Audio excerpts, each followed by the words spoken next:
Salam hari Minggu buat saudaraku yang kekasih. Kita bersatu dalam doa.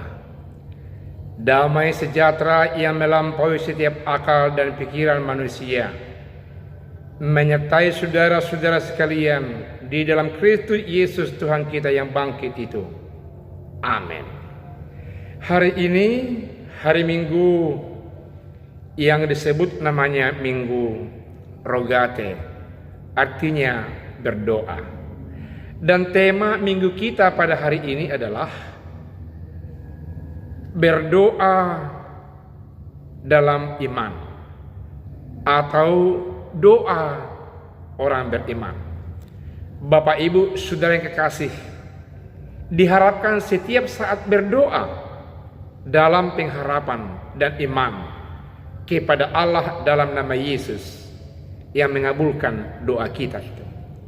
Firman Tuhan buat kita untuk memahami tema yang dimaksud terambil dari 1 Yohanes pasal 5 ayat 1 sampai ayat 5. Dikatakan firman Tuhan demikian. Iman mengalahkan dunia.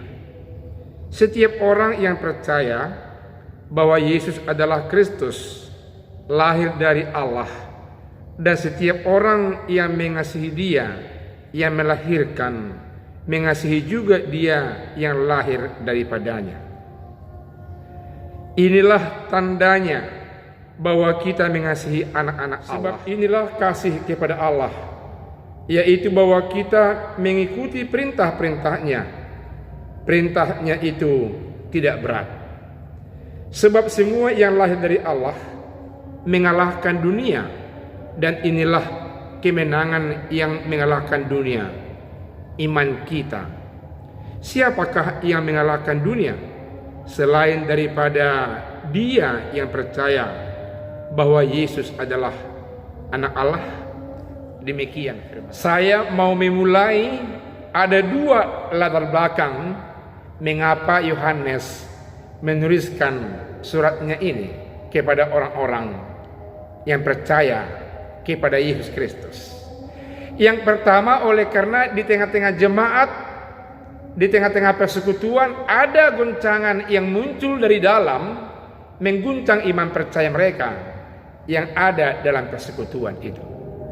Ada satu gereja, tapi di tengah-tengah gereja itu ada yang muncul pengajaran-pengajaran yang sesat, yang bisa mengacau iman percaya anggota jemaat di tengah-tengah gereja itu. Cinta kasih mereka menjadi surut, menjadi suam-suam kuku. Tidak seperti semula lagi. Mereka saling mengasihi, mau berkorban terhadap yang lain demi untuk membangun kebutuhan secara bersama-sama dalam Kristus Yesus Tuhan kita. Mereka anti dengan inkarnasi Allah dalam nama Yesus. Mereka menolak sekarang dengan tegas bahwa Allah tidak betul-betul datang di dunia menjadi manusia.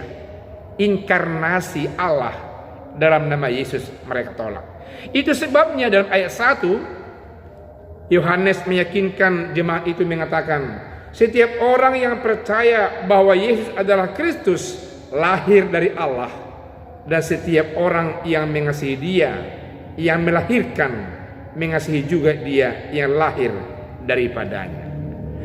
Firman Tuhan mau mengatakan dan meyakinkan umat itu bahwasanya Allah dalam nama Yesus adalah yang dilahirkan oleh Allah dan tinggal di tengah-tengah dunia ini.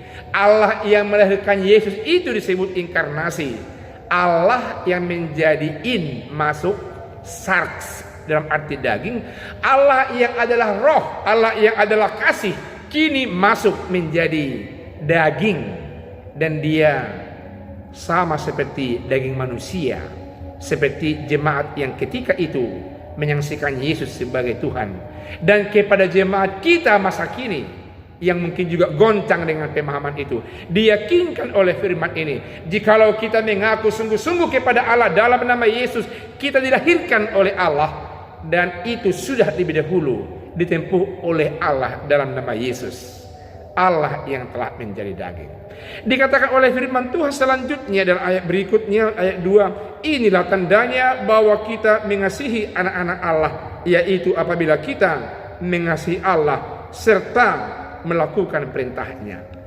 Mengasihi Allah serta melakukan perintahnya adalah bukti cinta kasih kita kepada Allah. Bukti cinta kasih kita kepada orang tua kita, kita mendengar perintahnya dan setia terhadap perintahnya itu. Jikalau kita diutus, diberangkatkan, dipercayakan, kita sepenuhnya mengakui itu, melakukan itu sebagai kilas balik cinta kasih dan kesetiaan kita kepada Dia yang melahirkan kita di tengah-tengah dunia ini. Allah melahirkan Yesus yang kita sebut dengan inkarnasi. Oleh karena itu, siapa yang mengasihi Allah orang tua bapaknya, dia mengasihi anaknya. Mengasihi Yesus sama dengan mengikuti perintah Allah, mengikuti perintah Allah dalam nama Yesus. Dikatakan dalam ayat berikutnya, dalam ayat yang ketiga, sebab inilah kasih kepada Allah, yaitu bahwa kita menuruti perintah-perintahnya. Perintah Allah dalam nama Yesus adalah mengasihi Allah, tunduk kepada Allah, setia kepada Allah, yang adalah kasih. Berarti kita perlu mengasihi Allah dengan bentuk tindak tanduk kita, beribadah, bersekutu kepada Allah, bergantung kepada Allah, jangan kepada Allah yang lain. Allah dalam nama Yesus adalah Allah yang kasih.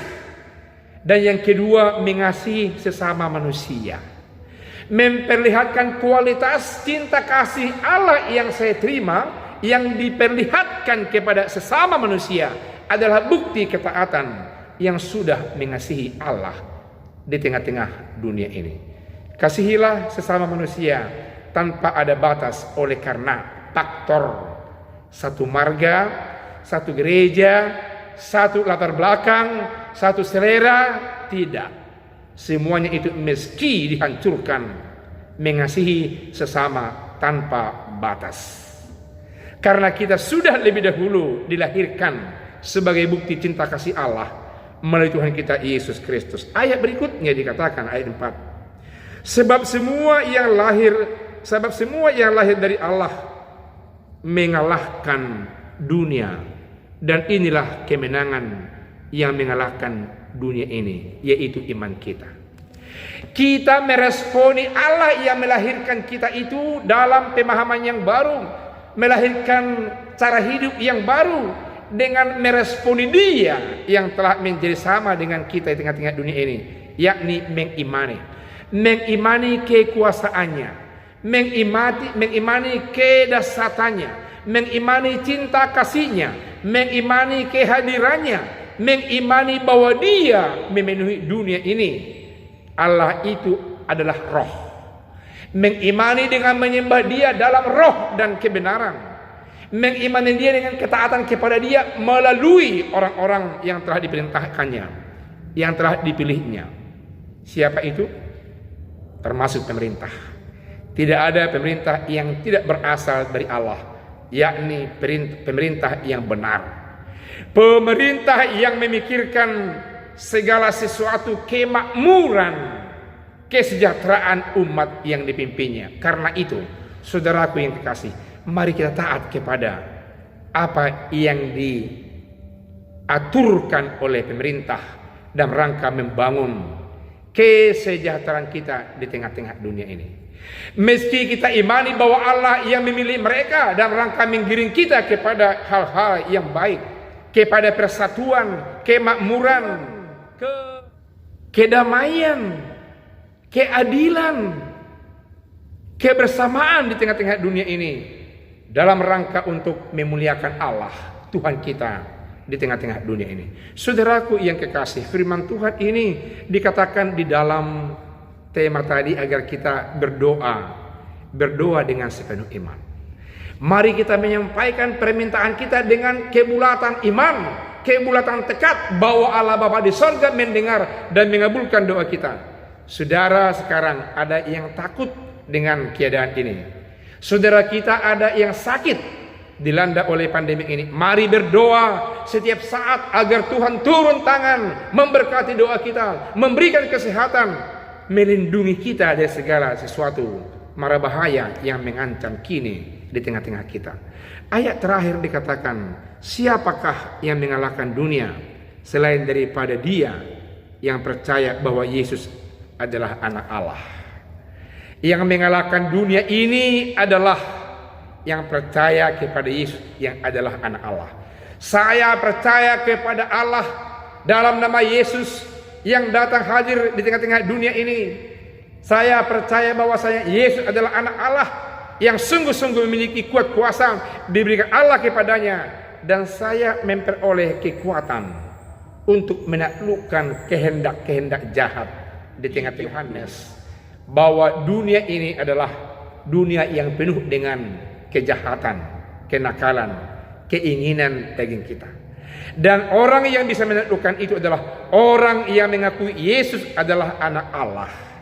Kembali kepada pemahaman latar belakang penulisan kitab ini yang dikatakan sebelumnya tadi, karena ada tantangan dari dalam, bahwa ada kelompok yang tersembunyi tapi berpengaruh. Mereka mulai menolak bahwa Yesus bukan anak Allah, bahwa Yesus bukan inkarnasi Allah, dan tindak tanduk mereka kelihatan sudah mulai tidak lagi mencintai di antara sesama. Siapa yang sudah turun kadar cinta kasihnya terhadap sesama manusia, mereka dipertanyakan yang sudah mulai meninggalkan iman percayanya. Biarlah kita mengimani Allah dalam nama Yesus yang berinkarnasi jadi manusia sama seperti kita, yang mesti kita imani, yang sekaligus kita imani bersama kita menaklukkan bahaya jahat di tengah-tengah dunia ini. Firman ini menyertai, memberkati, menguatkan kita supaya kita tetap disertai oleh kuat kuasa Allah dalam roh, bersama kuat kuasa Allah dalam nama Yesus yang dibangkitkan itu, untuk menata kehidupan yang berkemenangan di tengah-tengah dunia ini. Amin. Kita berdoa. Terima kasih Allah Bapa yang baik atas firman-Mu yang meyakinkan kami agar kami tetap bisa menaklukkan kehendak dunia ini, karena kami masih tinggal di tengah-tengah dunia ini. Iman percaya kami perlu diasah agar tetap kuat menerima Allah dalam nama Yesus yang memberikan kekuatan kepada kami menaklukkan kehendak daging kami, menaklukkan kehendak dunia ini, supaya kami sebagai warga kerajaan Allah yang tinggal di dunia ini tetap memiliki kemenangan bersama Yesus Tuhan kami. Amin.